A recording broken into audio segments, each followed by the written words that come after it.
আসসালামু আলাইকুম রহমতুল্লাহি ওয়া বারাকাতুহু।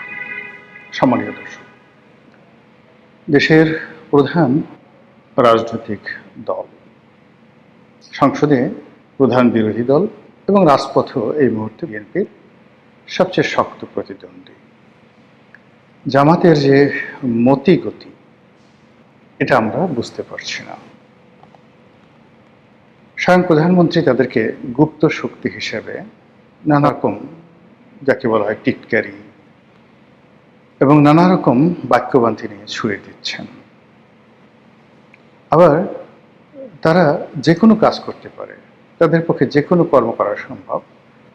ইতিমধ্যে বাংলাদেশে এরকম একটা পরিবেশ পরিস্থিতি, এরকম একটা ভাবমূর্তি তৈরি হয়ে গেছে। এটা যেভাবে সত্য, আবার একই সঙ্গে বিএনপির ভেতরে এবং বাইরে একটা বিশাল শ্রেণী রয়েছে যাদের বিশ্বাস যে জামাত আসলে কিছুই করতে পারে না। জামাতের যে ক্ষমতা, সেই ক্ষমতাটা হলো একটা, যাকে বলা হয় ফুলিয়ে ফাঁপিয়ে দেখানোর মতো একটা ক্ষমতা। যত বর্ষণ করে তত গর্জন করে না, বা যত গর্জন করে তত বর্ষণ করে না।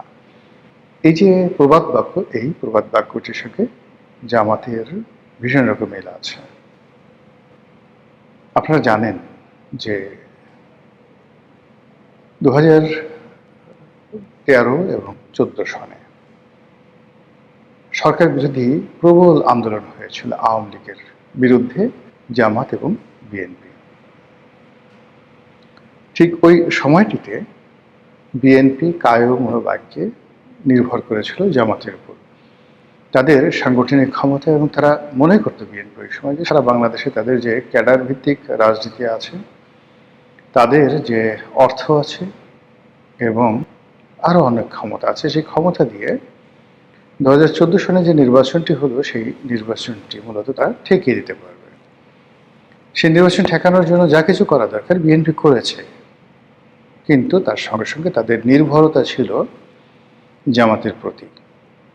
এরপরে যখন আবার আওয়ামী লীগ সরকার ক্ষমতায় এলো, তারপর আরেকটি জ্বালাও পোড়াও হলো। সেই জ্বালাও পোড়াও আন্দোলনের নেতৃত্বে ছিল মূলত জামাত। বেগম জিয়া তখন জীবিত এবং তিনি সর্বান্তকরণে বিশ্বাস করতেন যে জামাত কিছু একটা করতে পারবে এবং তাদের সেই ক্ষমতা আছে। আপনারা জানেন যে দীর্ঘদিন ধরে অবরোধ চলছিল।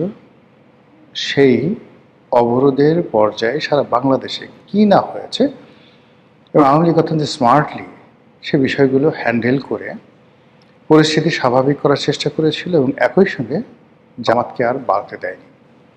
ফলে 2016, 17, 18 এই 3টি বছর জামাতের জীবনে সরকারের পক্ষ থেকে রীতিমতো একটি, যাকে বলা হয় সুনামি নেমে এসেছিল। একে তো যুদ্ধাপরাধের বিচার নামে জামাতের যারা কর্তা ব্যক্তি তাদেরকে ফাঁসিতে চড়ানো হয়েছিল। অন্যদিকে যারা জামাতের ফাইন্যান্সার ছিলেন, ডোনার ছিলেন, সেটা মধ্যম স্তরের বা প্রান্তিক স্তরের দোকানদার থেকে শুরু করে একেবারে সর্বোচ্চ পর্যায়ে যারা ইন্ডাস্ট্রিয়ালিস্ট, সবাইকে সরকার টার্গেট করে। তাদের ব্যাংক, বিমা, দোকান পাট, তারপর অফিস, আদালত, সব জায়গাতে সরকার হানা দেয়।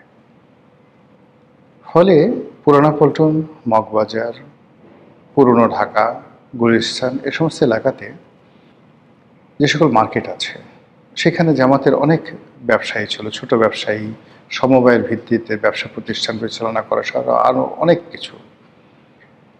সরকারি নজরদারি, সরকারি হামলা, সরকারি মামলার কারণে তাদের সকল ব্যবসা প্রতিষ্ঠান, এমনকি ছোট একটা জুতার দোকান কোনো জামাতের মালিক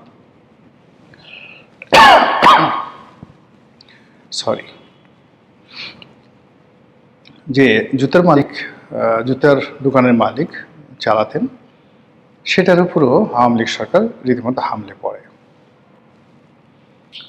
এর ফলে কি হলো, জামাতের যে অর্থনৈতিক ভিত্তি সেটি তছনছ হয়ে যায়।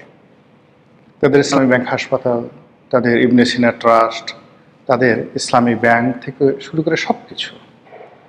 ফলে বলতে গেলে 2018 সনের পর জামাত একটা মানে